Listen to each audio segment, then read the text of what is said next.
You are an embarrassment, Anna. John's voice was sharp, cutting through the evening air like a blade.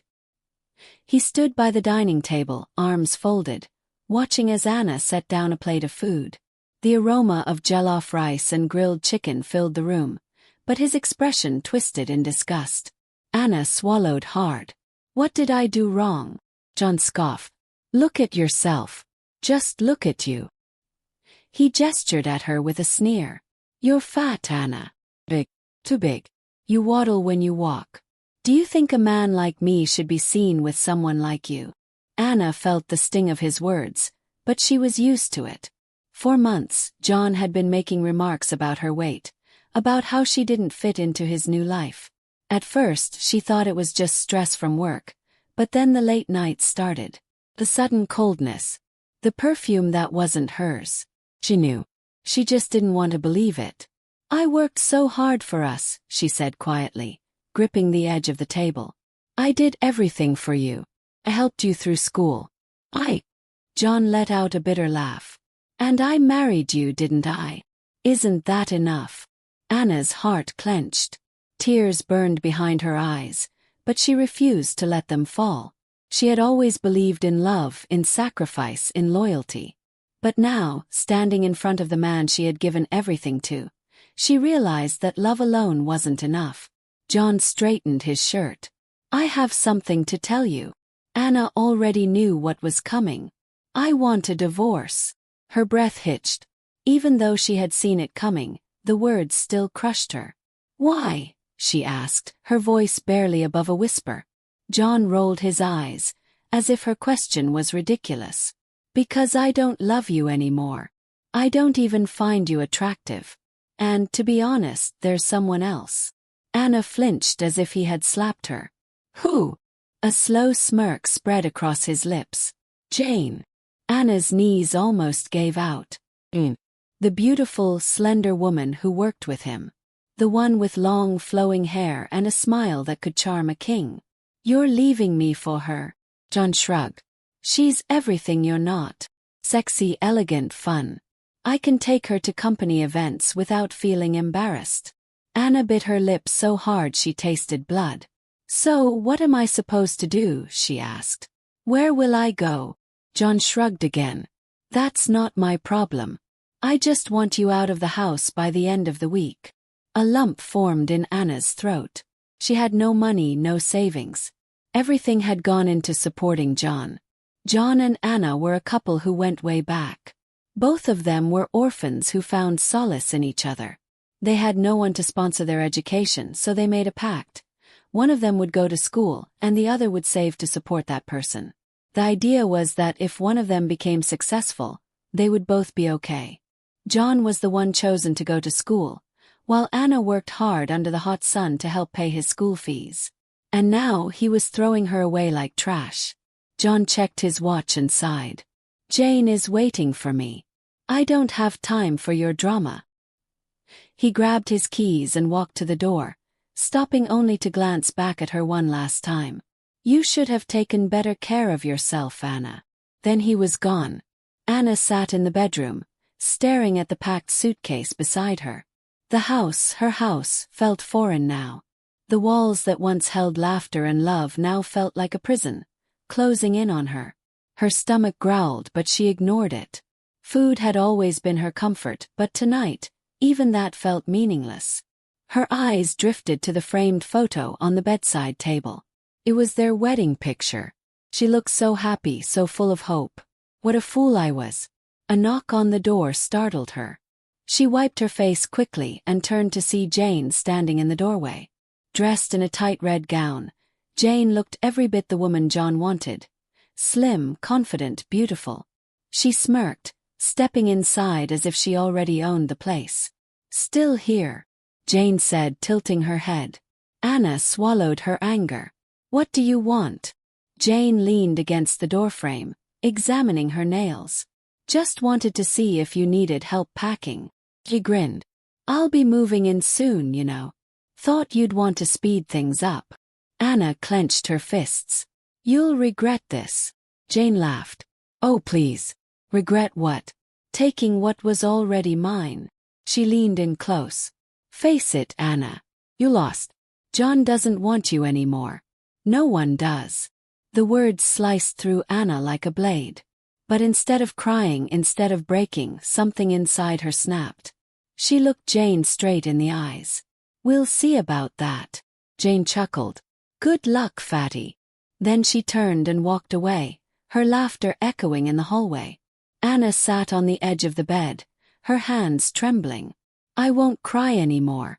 She reached into her bag and pulled out a single lottery ticket.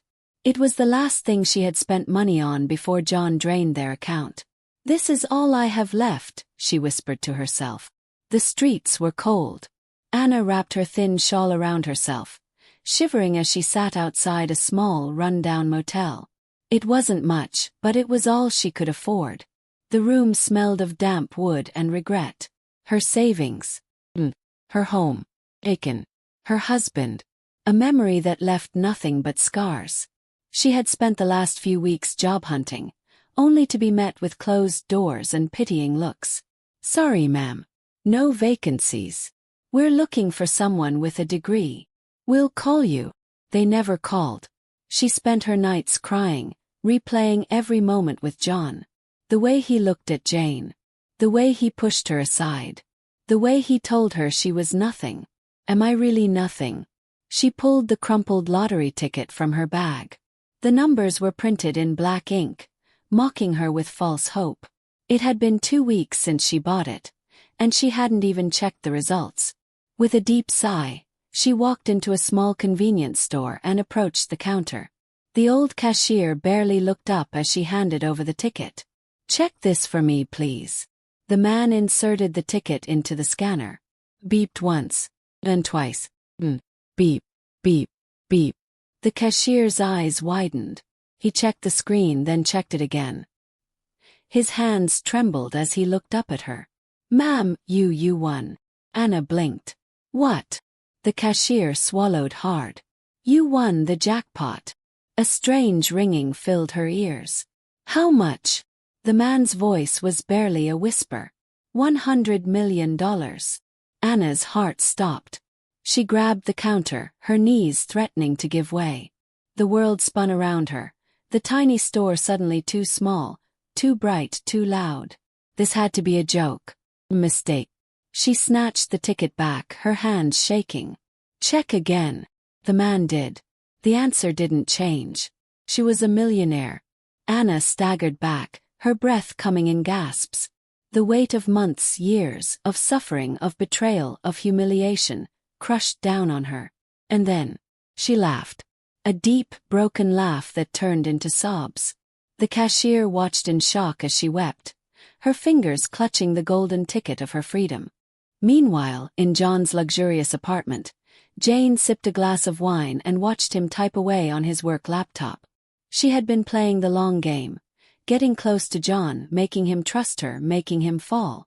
And now it was time for the final move.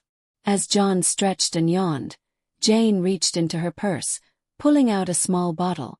A few drops in his drink. Just enough to knock him out. She watched as John took a sip of his wine, then another. Within minutes, his eyelids drooped. His head lolled to the side, his breathing slow and heavy. Perfect. Moving quickly, Jane grabbed his laptop and plugged in a flash drive. She had learned everything about his job, his passwords, his financial access. With a few clicks, she transferred millions of company funds into offshore accounts. By the time John woke up the next morning, she would be gone. And he would take the fall. Anna stepped out of the bank in a daze. She had just signed documents, met lawyers, and confirmed the funds. It was real. She was no longer the woman John abandoned. No longer the helpless, overweight wife he cast aside. Well, she was rich. And she would never be weak again. Anna didn't waste time. The first thing she did was check into a 5-star hotel. The second thing, a full-body transformation. She hired a fitness coach, a nutritionist, and a personal stylist. She enrolled in courses, determined to complete the education she had sacrificed for John. Every day she worked, physically, mentally, emotionally. Her body changed. Her mind sharpened. And as she stared at her reflection in the mirror one night, she saw something new. Power. John would never recognize her now. John jolted awake at the sound of loud knocks on his door. His head throbbed, his vision blurred. He rubbed his temples, confused. Open up. This is the police. His heart stopped. The police. Stumbling out of bed. He barely had time to reach the door before it burst open. 4 officers stormed inside, guns drawn. John Martins, you are under arrest for corporate fraud and embezzlement. John froze. What? That's insane. I didn't. A police officer grabbed his arm, pulling him forward. We have records of money being transferred from your work account to offshore locations. You are the only person with access to those accounts. John's mind raced. Offshore accounts. Transfers. None of it made sense, until he saw his laptop still open on the table. And Jane was gone. His blood ran cold. She set me up. That be asterisk T set me up. It's not me, he yelled as they dragged him out in handcuffs. I swear I was drugged. My girlfriend Jane, she did this. She stole the money. The officers exchanged unimpressed glances. That's for the court to decide, one of them said as they shoved him into the police car. The doors slammed shut. And just like that, John's life was over. Meanwhile, in a luxury hotel suite, Anna sipped her morning coffee, scrolling through her phone. Her new nails, freshly manicured, tapped against the screen as she read the breaking news headline. Top accountant John Martins arrested for fraud. Police investigating multi-million-dollar embezzlement scandal. A slow, satisfied smirk spread across her lips. Karma never loses an address. She took another sip. For the first time in years, she felt no pain when she saw his name. No sadness. No heartbreak. Just nothing. And it felt good. Her phone buzzed. A message from her financial advisor. Your investment portfolio has doubled overnight. Your stocks are performing extremely well. Congratulations, ma'am. Anna chuckled. Money looks good on me. 3 days. That's how long he sat in a police cell, surrounded by criminals who reeked of sweat and regret. 3 days of humiliation, of reporters flashing cameras, of former colleagues cutting ties. Jane had disappeared without a trace, leaving him to rot. His lawyer managed to get him out on bail, but by the time John returned home, his apartment was empty. Everything was gone. Furniture. Electronics. His car. Repossessed. His bank accounts. Frozen. He had nothing left. His head fell into his hands. How did this happen to me? The irony hit him like a truck. This was supposed to be Anna. She was supposed to be the one begging, suffering, struggling. Not him. John tried calling old friends. No one picked up. Tried visiting old colleagues. They pretended not to know him. He had no choice but to sell his watch, his remaining clothes, anything for money. But it wasn't enough. And in his darkest moment, when he had no one left to turn to, he thought of Anna, the woman who had given him everything. The woman he had betrayed. The woman who, last he heard, had disappeared after their divorce. With nothing left, John made the hardest call of his life. Sitting on her penthouse balcony, Anna looked at her ringing phone. John's name flashed on the screen. She raised an eyebrow. After all these months, he was finally calling. Her lips curled into a smirk. She let the phone ring. Once. 3 times. Then she answered. Hello, John. Beat of silence. Then a shaky, broken voice. Anna. I need your help. Anna leaned back, swirling her wine. Oh. But I thought I wasn't good enough for you. Please. Have nothing. I lost everything. I just need a place to stay. Anna exhaled slowly, savoring the moment. Then, with a voice colder than steel, she said, Meet me tomorrow. Let's talk. And then she hung up. Anna arrived at the restaurant half an hour early. She chose the most expensive spot in town, the kind of place John would have never taken her when they were together. She wanted him to feel out of place the moment he walked in. She wanted him to know that she belonged here now, and he didn't. She sat at the center table, dressed in a sleek designer gown that hugged her new, slimmer figure. Her makeup was flawless, her posture elegant. She sipped her wine slowly, waiting. Then she saw him. John walked in hesitantly, his clothes wrinkled, his shoes scuffed. He had lost weight. Not in the way she had, but in the way a man does when life beats him down. His face was hollow, his once proud shoulders hunched. He scanned the room, looking nervous. And then his eyes landed on her. For a moment he didn't move. He just stared. Anna tilted her head slightly, offering him a small, knowing smile. She could see the confusion in his eyes. He barely recognized her. The woman he had discarded like trash had become someone else entirely. Someone powerful, someone untouchable. Slowly he walked over and sat down. He fidgeted with his napkin, clearing his throat. "You look different," he finally said. Anna arched a brow. "Oh, is that a compliment?" John swallowed hard. "You look good." He smirked. "I know." Silence stretched between them. John seemed unsure of where to begin. For the first time in his life, he wasn't the one in control. He exhaled, rubbing his face. "I don't know how to say this, but I need help, Anna." She set her glass down, watching him like a predator watches prey. "Help?" John nodded quickly. "Yes, I lost everything. My job, my home, my savings. Jane, she robbed me. She took everything." His voice cracked. "I have nowhere to go." Anna rested her chin on her hand, pretending to think. "That's unfortunate." John leaned forward. "Anna, please. I know I treated you badly. I was a fool. You were always there for me. You were a good wife. I see that now. And I need a second chance." Second chance. The words were laughable. She thought about the nights she cried herself to sleep while he was out with Jane. The mornings she made breakfast for a man who no longer looked at her. The moment he told her she was nothing, that their marriage was a mistake. She could forgive. But she wouldn't.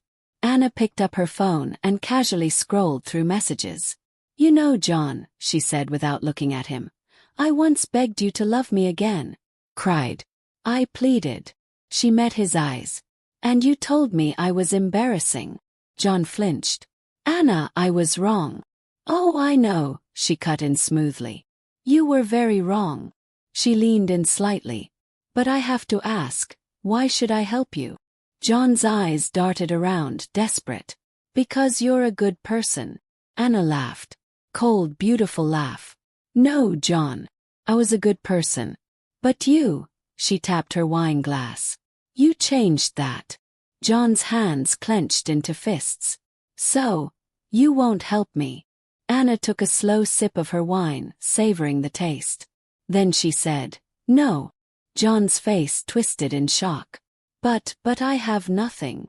She smiled. "Now you know how it feels." John's breathing became uneven. "You can't do this." Anna stood, adjusting her dress. "I already have." She tossed a few bills on the table, more than enough to cover their untouched meal. Then she turned and walked away, her heels clicking against the marble floor. John sat there, frozen. His mind screamed, his pride shattered. He had lost, and there was no going back. Anna stepped out of the restaurant, inhaling deeply. The night air was crisp, cool. For the first time in years she was truly free. John sat alone in the restaurant, his hands gripping the edge of the table as he watched Anna walk away. His heart pounded in his chest, his mind racing for a way to fix this. He had never imagined this outcome. Anna, the woman he had once humiliated, abandoned, and thrown out like trash, was rejecting him. She had power now, control. She had the last word, and it was a cold, brutal no. He pushed back his chair, standing too quickly. The room spun for a moment, but he forced himself to move. He couldn't let her go. He wouldn't. "Anna!" he called as he rushed outside. She was already stepping into a sleek black car, her driver holding the door open for her. She didn't even look back. John ran towards her, desperation burning in his veins. "Anna, please. Just hear me out." She paused, one foot inside the car, then turned her head slightly. Her face was unreadable. John took a deep breath. "I'll do anything. I'll fix myself. Change. Just help me. Please." A slow smirk curved her lips. "Like how I begged you." John swallowed hard.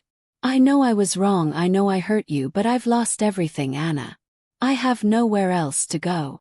Anna stared at him for a long moment. Then she stepped closer, her expensive perfume filling the air between them. "You really have nothing left?" she asked softly. John nodded, his eyes pleading. She tilted her head. "You're sure?" "Yes. I'm completely broke. I'm homeless." Anna let out a small sigh. "Well, I suppose that's fair." John's shoulders sagged in relief. "So you'll help me?" Anna's smile widened, but there was something dangerous behind it.